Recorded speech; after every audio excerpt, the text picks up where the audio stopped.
느헤미야 2장 4절 말씀.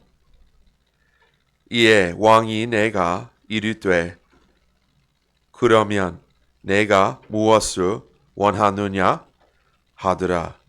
이에 내가 하늘에 하나님께 기도하였더라.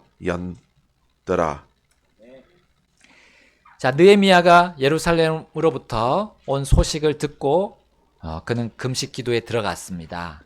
자, 그 기도가 얼마나 오랫동안 진행되었을까요?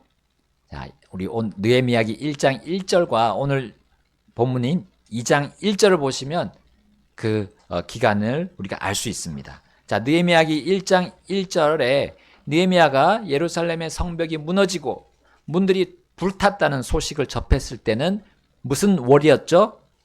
자, 기슬르월이라 했습니다. 기슬르월. 제목은 느헤미야의 기도입니다. 두 번째 시간이고요. 제목은 느헤미야의 기도 두 번째 시간이고요. 자, 그 월이 뭐냐면 그 첫 번째 소식을 들어줬을 때가 기슬르월이었습니다. 자, 2장 1절을 한번 볼까요? 2장 1절에 보시면 자, 뭐라고 나옵니까? 니산월이었습니다. 자, 느헤미야가 아닥사스다 왕께 이 사실을 말씀드린 그때가 바로 니산월이었습니다. 자, 우리 근본역 성경 여러분 다 가지고 계시잖아요. 그 맨 뒤에 보시면 그 도표가 있습니다. 도표 그림. 네. 도표와 그림이 있죠. 맨 뒤에 거기에 부록에 M으로 가보시면 유대인의 달력이 있습니다. M. 자, 찾으셨어요?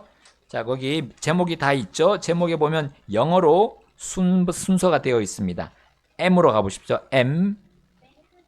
예, 유대인의 달력 보셨어요? 네, 그 M 보시면 자, 니산월이 어디에 있습니까? 니산월이 바깥쪽에 그 달력에 있죠. 니산월이 1월에 있고 기슬르월은 몇 월이죠? 9월 9번째 월이 됩니다.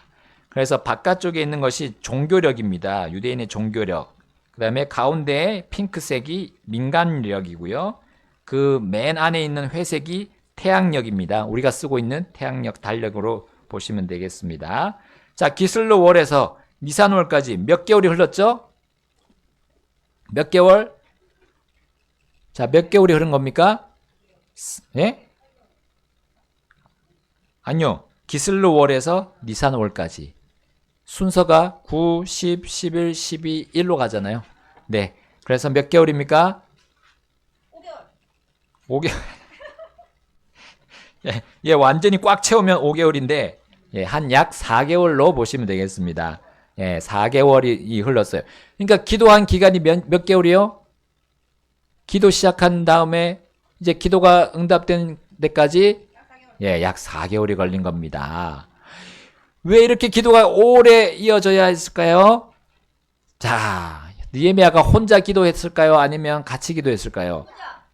아닙니다. 느헤미야 1장 11절에 가서 보시면 이렇게 나와 있잖아요. 1장 11절 중반절에 주의 종의 기도와 또 주의 이름을 경외하기 원하는 주의 종들의 기도에 귀를 기울이시고 했잖아요. 여러분, 이 기도가 개인적으로 할 수 있습니다. 민족적인 기도지만 개인적으로 할 수 있지만 우리 이런 중대한 사안에 대해서는 함께 기도하게 되는 거죠. 공동체의 미래가 걸려있는 문제 아닙니까? 그러니까 공동체가 함께 기도하는 겁니다. 그래서 그는 이 기도가 종들의 기도다라고 하면서 이 유대인들이 해야 될 기도라는 것을 명시했던 겁니다. 여러분, 대한민국의 국민이라면 우리 국가와 민족이 지금 민족의 운명이 걸린 사안에 대해서는 같이 기도하는 것이 마땅하잖아요. 물론 주님의 왕국에 속한 성도는 이 대한민국 이 유토피아가 되기 위한 그런 기도 제목을 놓고 기도하지 않습니다. 우리나라가 지상천국이 되게 해주십시오라고 기도하지 않습니다. 왜냐하면 주님이 오셔서 정말 직접 통치하셔야 이루어질 그날이 바로 그때가 되기 때문이죠. 그러나 우리는 대한민국이 궁극적으로 이 땅에 임할 주님의 왕국 속에 들어가게 될 것을 우리 믿습니다. 여러분, 복음을 통해서 한국 사람들도 이 하나님의 왕국을 보고 들어가게 되기를 주님께서 기뻐하시기 때문이죠. 그래서 우리는 이 나라를 위해서 기도하는 겁니다. 이 나라가 뭐 잘 되고 번영하고 그것만을 위해서 우리가 기도하지 않습니다. 궁극적으로 우리는 우리 주 예수님을 믿도록 하는 그런 나라가 되도록 우리는 그를 위해서 기도하는 것입니다. 느헤미야의 기도는 민족적인 운동으로 번져나갔던 것입니다. 안일한 일상을 보내던 유대인들, 다른 유대인들도 하나둘 정신을 차리고 이제 구국 기도에 함께 동참하기를 시작했던 거예요. 바로 하나님을 경외하는 주의 종들이 이 기도 그룹을 이루고 기도 모임이 자연스럽게 형성이 되었던 겁니다. 자, 페르시아 제국 얼마나 넓은 영토였습니까? 그 전역에 흩어진 유대인들에게도 이 기도 운동이 퍼져나가도록 하는데 4개월이 걸렸던 것이죠. 이건 매우 자연스러운 현상이었던 겁니다. 그 누구도, 그 유대인들 누구도 자신들의 이익을 위해서 기도한 것이 아닙니다. 개인의 이익을 취하기 위해서 기도에 참여하지 않았습니다. 그러니까 더 천천히 이게 번져나갔던 것이죠. 느헤미야의 말대로 주의 이름을 경외하기를 원하는 사람만 모여서 기도해 갔던 겁니다. 그러므로 그 수가 그렇게 많지는 않았을 것입니다. 큰 숫자는 아니었지만 같은 이 주님의 뜻에 한마음이 돼서 기도한 자들이었기 때문에 천천히 퍼져나가는 것이죠.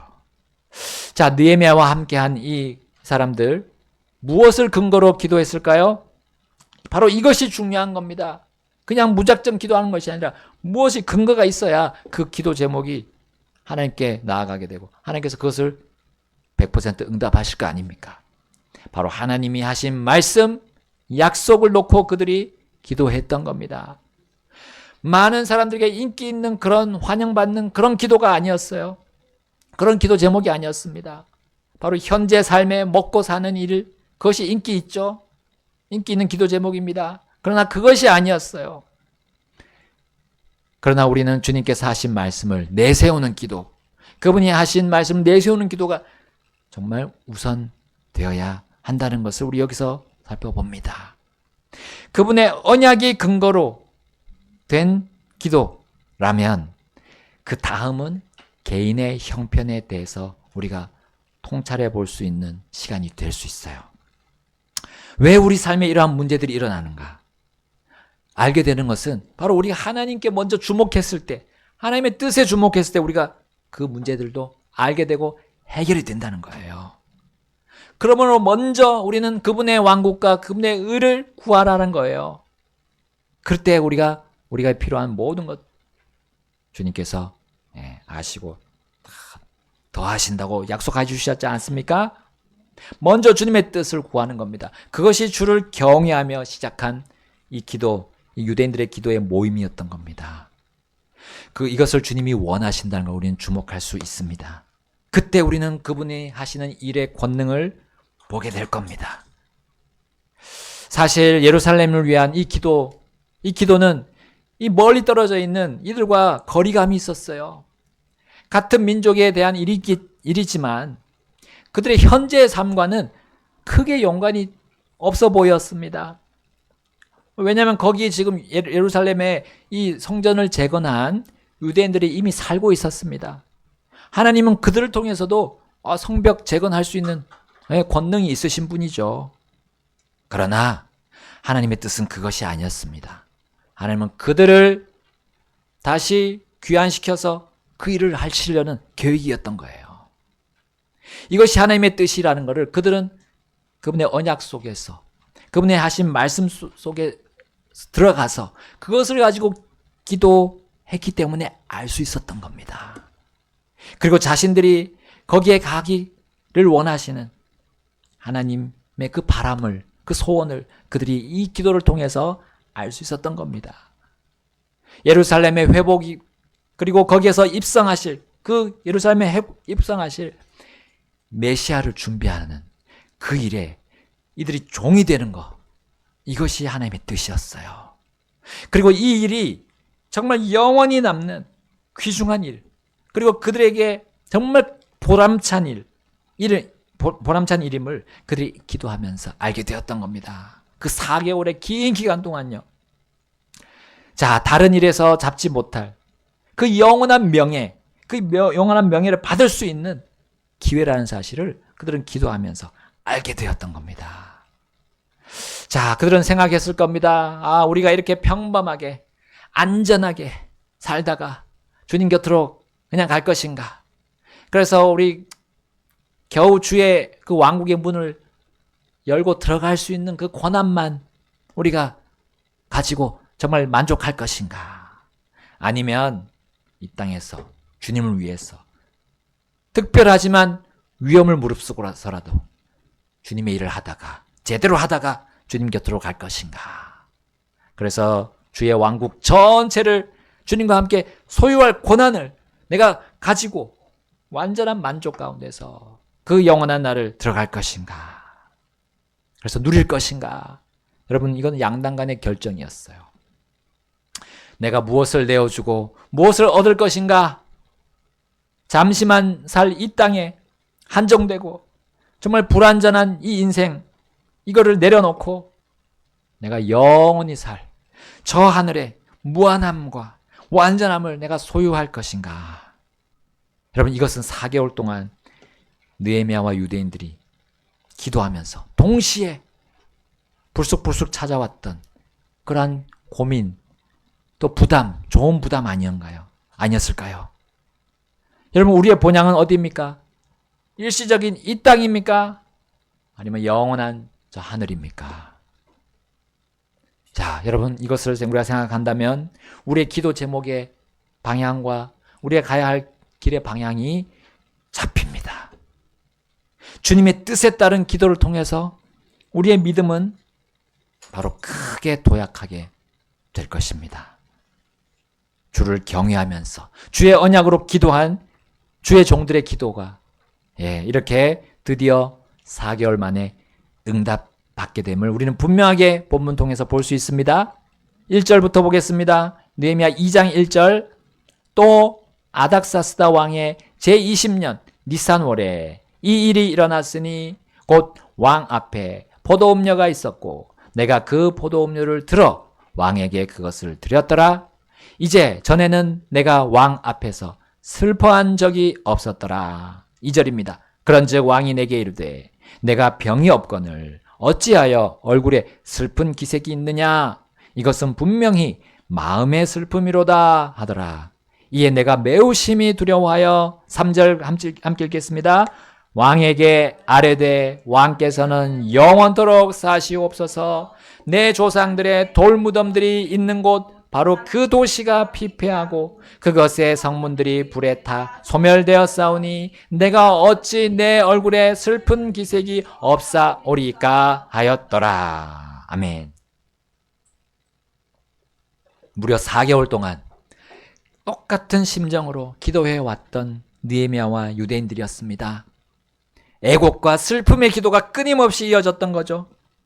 처음에는 느헤미야가 왕 앞에서만큼은 그 슬픔을 숨겼던 거예요. 근데 이게 하루하루 흘러오면서 결국 숨길 수 없는 날이 오고야 말았습니다. 자, 근데 그날도 느헤미야는 자신의 일을 신실하게 하고 있었죠.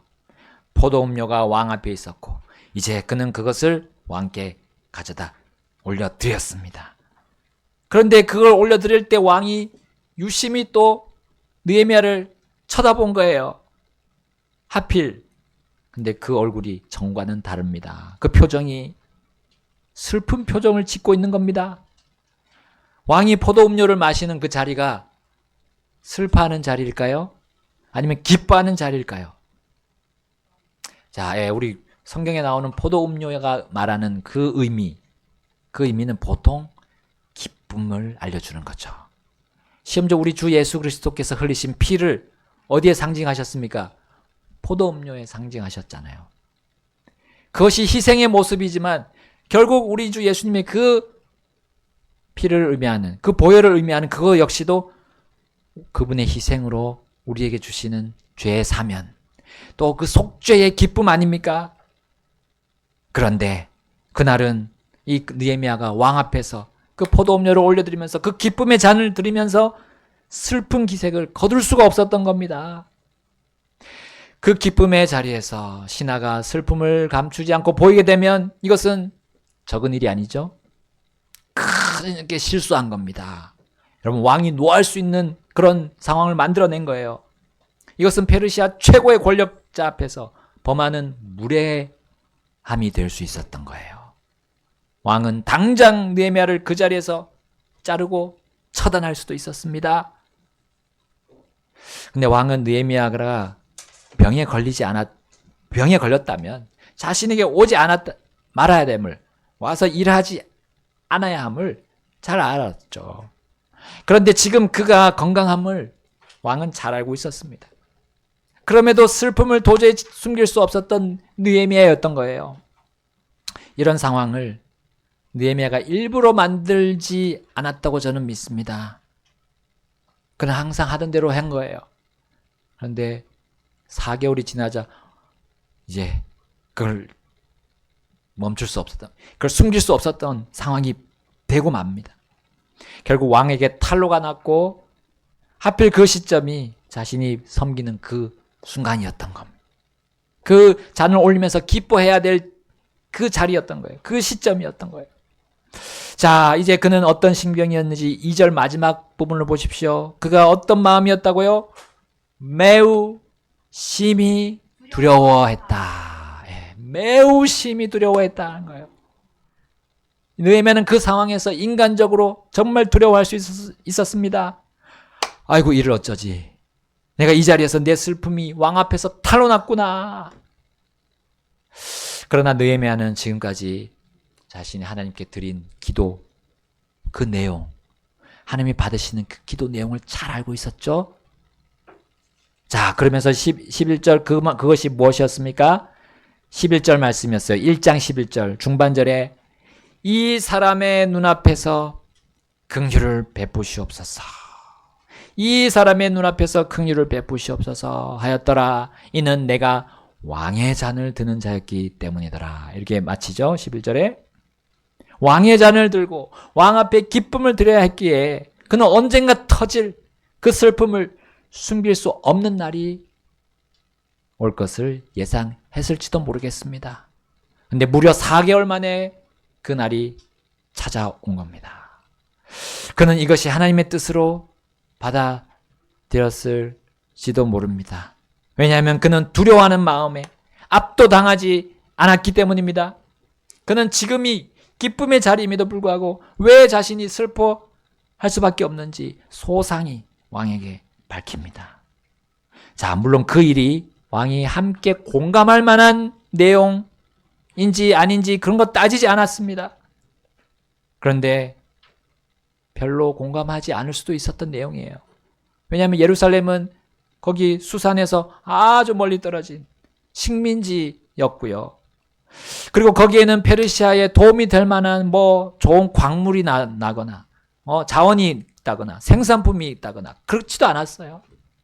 변두리 지방이었고 경제, 정치, 군사적인 이익이 거의 없는 요충 지역도 아니었던 겁니다. 그것은 느헤미야와 그의 민족만의 슬픔이지 페르시아 전체의 슬픔이 아니었던 겁니다. 왕은 그 소식이 자신과 자신의 왕국을 흔들 만한 위기가 전혀 아니라고 판단할 수도 있었어요. 충분히 그럴 만했습니다. 오히려 기쁨의 자리에서 그런 사적인 슬픔을 감추지 않고 그것을 또 다 밝혀내는 것 자체가 오히려 느헤미야에게는 큰 위기를 스스로 자초하는 일이 될 수도 있었습니다. 최소 파면당하거나 최대 사형을 내릴 수도 있었던 그런 순간이었던 겁니다. 그럼에도 느헤미야의 말에 왕의 첫 반응이 어떠했습니까? 2장 4절입니다. 2장 4절 다 같이 읽어볼까요? 시작.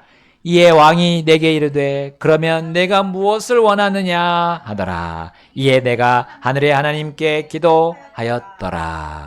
아멘. 느헤미야는 왕께서 이렇게 우호적으로 반응할지 예상했을까요? 내가 원하는 것을 이렇게 빨리 물어보시다니. 자, 어쨌든 느헤미야는 그 왕의 반응을 듣고 하늘로 향했습니다. 하늘의 왕이신 주님께 기도드렸다 했습니다. 무슨 기도를 드렸을까요? 기도에 응답하신 하나님께 감사를 드리지 않았을까요? 무려 4개월 만에 주의 종들의 기도를 응답하신 하나님을 찬양하지 않았을까요?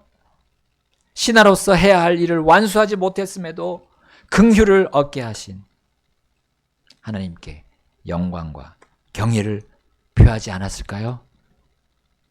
여러분, 이러한 기도는 4개월의 길고 길었던 그 기도보다 비교할 수 없을 정도로 매우 짧게 끝났습니다. 그는 결코 왕 앞에서 하늘을 보면서 소리를 내고 하나님께 감사와 찬양 기도를 하지 않았을 거라 저는 생각합니다. 정말 단 10초도 안 걸리는 그런 감사 찬양의 기도를 그가 했다고 저는 생각합니다. 사실 주를 경외하며 긍휼을 베풀어 달라고 간청해 온 그와 그 유대인들에게 하나님 반드시 응답하실 것을 그들이 확신하면서 응답하셨다고 믿으면서 그들 오지 않았을까요? 그러므로 그렇게 길게 기도할 필요가 없었다고 저는 생각합니다. 그러므로 느헤미야는 이제 드디어 보이도록 역사하시는 하나님의 그 응답에 확신하면서 이렇게 두려움 없이 자신의 원함을 말씀드립니다. 왕에게 말씀드린 장면 2장 5절입니다. 2장 5절 다 같이 읽겠습니다. 시작. 내가 왕에게 아뢰되 왕께서 만일 기뻐하시고 왕의 종이 왕의 눈앞에서 은총을 입었사오면 왕께서 나를 유다로 내 조상들의 돌무덤들이 있는 도시로 보내어 내가 그 도시를 건축하게 하옵소서 하였더라. 자, 느헤미야의 원함은 하나님의 원함과 일치했던 겁니다. 그리고 그것이 이루어지는 것은 시간 문제일 뿐입니다.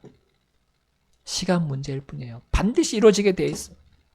물론 4개월 동안 느헤미야와 유대인들이 기다리지 못하고 기도를 포기했다면 페르시아 왕이 이러한 사정을 들을 수 있었겠습니까? 없었죠. 그리고 돕지도 못했을 것입니다. 그러나 예루살렘 성벽들과 문들이 반드시 재건되는 것이 주님의 뜻이었던 겁니다. 이 일에 헌신하기로 결단한 이들이 또 있었습니다. 그러므로 하나님께서는 이 왕을 통해서 아닥사스다 왕을 통해서 하나님의 일을 이루기 시작하셨던 거예요. 이미 다니엘을 통해서 하나님께서 예언하셨죠. 성벽과 문들이 재건될 그때가 있을 것이다. 그때로부터 62일회가 지나고 이제 메시아가 오실 것이라는 것을 이미 예언하셨어요. 그 예언을 믿고 기다린 사람들은 여기 느헤미야도 함께 들어있다고 저는 믿습니다. 느헤미야기 2장 6절에 이제 왕의 대답을 들어보십시오. 2장 6절 이에 왕이 내게 이르되 왕비도 왕의 곁에 앉아 있더니 내 여행이 얼마나 걸리며 내가 어느 때에 돌아오겠느냐 하고 그렇게 왕이 나를 보내기를 기뻐하기에 내가 그에게 기한을 정해 주었더라. 기도응답이 시작되었음을 알아차린 느헤미야는 탄력을 받습니다. 그리고 왕에게 더욱 간청하게 됩니다. 그래서 7절과 8절에 이렇게 말합니다. 7절 그에 더해 내가 왕에게 아뢰되 만일 왕께서 기뻐하시거든 강 건너의 총독들에게 보내는 편지를 내게 주셔서 그들이 나를 데려다가 마침내 내가 유다에까지 이르게 하시고 8절입니다. 함께 읽겠습니다. 또 왕의 삼림을 지키는 자 아삽에게 편지를 내려주셔서 그가 그 집에 속한 궁궐의 문들과 그 도시의 성벽과 내가 들어갈 집을 위하여 내게 목재를 주어 들보를 만들게 하옵소서 하였더라. 이에 내 위에 있는 내 하나님의 선한 손에 따라 왕이 내 말을 허락하였더라. 아멘. 건축하는 데 필요한 목재까지 느헤미야는 왕에게 간청했습니다. 이것을 위해 왕의 또한 친서가 필요했죠. 그리고 왕은 신하 느헤미야의 간청을 허락했습니다. 이것은 뭐라고요? 하나님의 선한 손이 느헤미야 위에 있었기 때문이다. 하나님은 자신을 경외하고 자신의 언약을 믿는, 그리고 그 언약이 반드시 이루어질 것을 확신하는 자들, 그 간청을 반드시 들어주십니다. 바로 이것이 주를 경외하는 자들의 기도와 그 기도의 결말입니다. 느헤미야와 함께 주를 경외한 주의 종들은 이제 자신의 민족의 구원을 위해서 발벗고 나섰던 거예요. 그들은 자신들의 개인의 안정, 가정의 안정만 강구할 수 있었습니다. 그러나 그 틀에서 벗어났어요. 그들은 그렇게 편안함만을 추구하고 머물러 있으면 하나님의 그 더 원대한 뜻을 이루는데 함께할 수 없었던 걸 깨달았던 겁니다. 민족과 국가의 구원을 위해서 우리는 주님께 더욱더 가까이 나아가서 기도하여야 합니다. 그 기도는 또한 반드시 행동으로 이어질 것입니다. 그 믿음은 행위로 연결되죠. 우리가 확고한 믿음을 가지고 있는 거 반드시 드러나게 되어 있습니다. 행위로 드러납니다. 하나님께서 보장하셨기 때문에 행동으로 나갈 수 있는 거죠. 확신을 가지고요. 그들은 그렇게 나아갔던 겁니다. 신약 시대를 사는 우리도 마찬가지입니다. 우리의 머리 대신 예수님께서 우리 사도들을 통해서 국가와 민족에 대해서 기도할 것을 명하셨잖아요. 그것은 바로 우리가 세워진 권력들에 대해서 기도하는 것으로 시작하는 겁니다. 느헤미야가 그랬던 것처럼 우리도 역시 권력자들 앞에 있는 우리잖아요. 그래서 우리는 주님의 긍휼을 구해야 됩니다. 주님, 그 권력자들 눈앞에서 우리에게 긍휼을 베풀어 주십시오라고 느헤미야처럼 기도해야 됩니다. 우리 디모데전서 2장 보시고 정리하겠습니다. 디모데전서 2장입니다. 1절에서 4절 제가 먼저 읽겠습니다.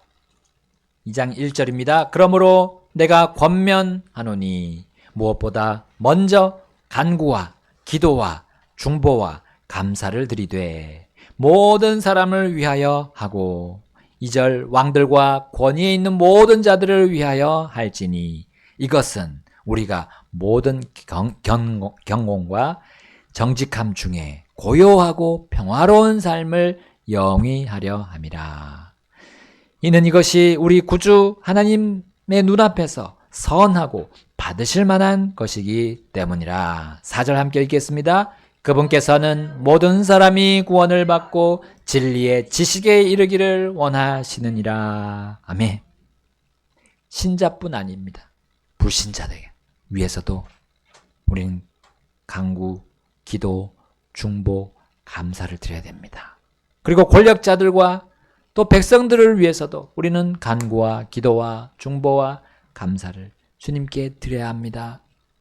그렇지 않으면요, 우리가 이 땅의 불합리함, 부정부패, 사악한 그것을 보면서 분노만 차오르게 되는 거죠. 화를 참다 못해 분을 품다가 어떻게 됩니까? 빵! 터지는 겁니다. 어떻게 터질까요? 악한 자들에 대해서 선으로 갚지 않고 똑같이 악으로 갚는 거예요. 네. 하나님이 원수 갚는 것을 맡겨야 되는데, 하나님께 맡겨야 되는데 내가 스스로 원수 갚는 거예요. 이것은 하나님의 뜻이 아니죠. 하나님이 받으실 만한 선한 것이 아닙니다. 우리는 이 구절처럼, 이 디모데전서 2장 1절에서 4절 구절처럼 하나님의 눈앞에서 선하고 받으실 만한, 만하게 그들을 대우해야 되죠. 곧 사악한 왕들, 악한 지리자들, 사악한 권력이라 할지라도 우리는 그들이 깨닫고 회개하여 돌이켜 구원받기를 위해 기도해야 됩니다. 여러분은 우리 각자에게 물어봅시다. 눈에 가시 같은 그 권력들이 망하기를 원합니까? 아니면 회개해서 구원받기를 원합니까? 죄에 대해서는 정당한 재판을 통해 감옥에 들어가야 되죠. 감옥살이를 통해서 죄값을 갚아야 됩니다. 그러나 영원한 죄의 형벌로부터는 그들도 구원받아야 되잖아요. 이를 위해서 우리는 선한 싸움을 싸우는 겁니다. 정당하게. 우리 그들이 죄가 있다면 죄를 드러내야죠. 경건함을 위해서 우린 반드시 죄가 드러나야 됩니다. 죄가 드러나지 않고 숨겨놓고 꽁쳐놓고 어떻게 경건할 수 있습니까? 정직함을 위해서 우리는 공정한 재판이 이루어지도록 최선을 다해서 우리는 도와줘야 되고 밝혀야 되고 알려야 됩니다. 고요하고 평화로운 삶을 영위하기 위해서는 복음이 선포되어야 돼요. 복음. 복음 안에 죄가 빠질 수 있겠습니까? 죄가 드러나야지 정말 고요하고 평화로운 것을 알죠. 어떻게 하는 것이 고요하게 되는 것이고 어떻게 하는 것이 참 평화를 누리는 것인지 아는 겁니다. 주님은 우리나라를, 세계를, 이 세상을 또한 유토피아로 만들고 지상천국으로 만들기 위해서 이렇게 기도하라고 하신 적이 없습니다. 모든 사람이 구원을 받고 진리의 지식에 이르도록 모든 사람을 위해 기도하라고 말씀하셨습니다. 모든 사람, 차별 없이 모두에게 복음이 갈 수 있도록 우린 기도할 뿐이에요. 주님과 함께하면 바로 주님은 그 일을 이루시는 분이십니다. 어떤 권력도 복음을 듣고 나온다면 그들도 주 하나님을 경외할 수 있어요. 이것은 우리가 하기 나름입니다. 우리가 느헤미야와 그 유대인들처럼 주님 앞에서 경외하고 주를 경외하고 그분이 하신 말씀, 그 말씀에 입각해서 기도를 드린다면 놀라운 일들이 벌어질 것입니다. 왜냐하면 우리가 그대로 순종해서 나아갈 것이기 때문에 행동으로 나아갈, 마음으로만 가지고 있는 것이 아니라 나아갈 수밖에 없어요. 그것이 하나님께서 우리의 그 기도에 응답하시는 방식입니다. 우리를 사용하십니다. 그릇으로 사용하십니다. 그럴 때 나는 제가 여기 있습니다. 주님 저를 사용해 주옵소서. 저를 쓰시옵소서. 하고 결단하면서 이렇게 나아가면 주님 우리를 사용하십니다. 그리고 놀라운 주님의 뜻을 이루는 것을 우리가 보게 될 겁니다. 다음 시간에 그 모든 부분들이 이제 나오게 될 것입니다. 오늘 주님 앞으로 또 피아노 반주 나올 때 같이 가서 나아가서 결단합시다. 주님께 우리가 기도드리는 그 기도가 주님이 들으시고 선하게 받으실 만한 기도이니까 주님의 뜻이 이루어지기를 우리 다시금 이 시간 주님 앞으로 가서 결단하겠습니다. 느헤미야와 그 유대인들처럼 주님을 경외하는 가운데 주님의 긍휼을 구하고 주님의 뜻이 이루어지기를 간절히 바라면서 우리를 주님께 굴복시킵시다. 기도하겠습니다.